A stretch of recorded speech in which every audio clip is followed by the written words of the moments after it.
Ari'atamee bakkan qubadhuun dhabe kun saba Oromoof qaanii guddaadha. Saba kanaaf oolmaa guddaa ooleera. Akka sabni kun of ta'ee jiraatuufis gahee guddaa wareegama guddaa kaffaleera. Dandeettii isaa osoo hin qusatiin kennaa isaatti fayyadamee garbummaa fi cunqursaa saba isaa irra gahee addunyaatti nama beeksiseerudha. Haa ta'u malee yeroo ammaa maal keessa akka jiru namni waan beeku hin fakkaatu. Artistii Tasammaa Galataa. Egaa anis artistii Tasammaa Galataa yeroo ammaa maal keessa jira kan jedhu guutummaa isaa qabadhee dhufeera. Hanga xumuraatti na faana tura.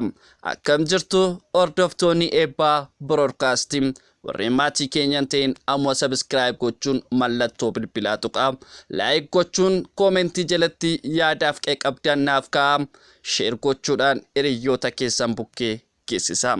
Waggoota 30 ol aartii keessaa kan ture artistii Tasammaan Finfinneetti aartii yeroo eegalee yoo baanuu fi galuu ari'atamaa arrabsamaa dabarsine jechuun yaadatama.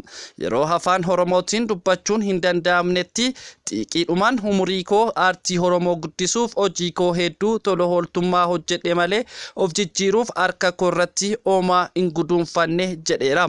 Artistii Tasammaan barreessaa taatoo diraamaa gabaabaa fi dheeraa fiilmii fi beeksisaa adda addaa irratti miidiyaalee hedduun reediyoo, televezyiinii, PCD fi waltajjiidhaan aadaa fi seenaa uummata Oromoo akka mul'atuuf hojjechaa tureera.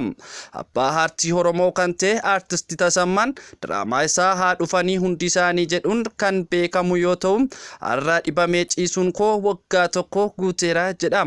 Amma deddeebiidhaanii hospitaala Phaayiloositti yaalamaa jira. Dabalataanis dhibee honnee fi ol ka'insa dhiigaa waan qabuu fi isa ammoo hospitaala Phexrositti akka yaalamaa jiru kaasuun qoricha dhibee tokko fudhatu dhibee biraa itti hammeessuun rakkoo ulfaataa keessa akka jiru himeera. Sadarkaan dhibee isaa hospitaala biyya Hindiitti yaalamuu akka qabu hospitaalli Phaayilos itti himuun xalayaa kennamuufi himam. Garuu jedha artistii Tasammaanii hospitaala biyya Hindii waliin dubbatamee birrii miiliyoonii 6 waan gaafatanii fi humna isaa dhabeen asumatti qoricha bitachaa yaalamaa jira jedhe. Artistii Tasammaan ijoollee isaa barsiisaa mana kiraa keessaa akka jiraatu himuun amma har'aatti asumattuu yaalamuun koo waan uummanni koo na gargaareef jechuun galateeffateera. Miindaa hin qabu hojjedheen waanan argadheenan jiraachaa ture ergan ciisee waanan ittiin jiraadhu hin qabu jedha.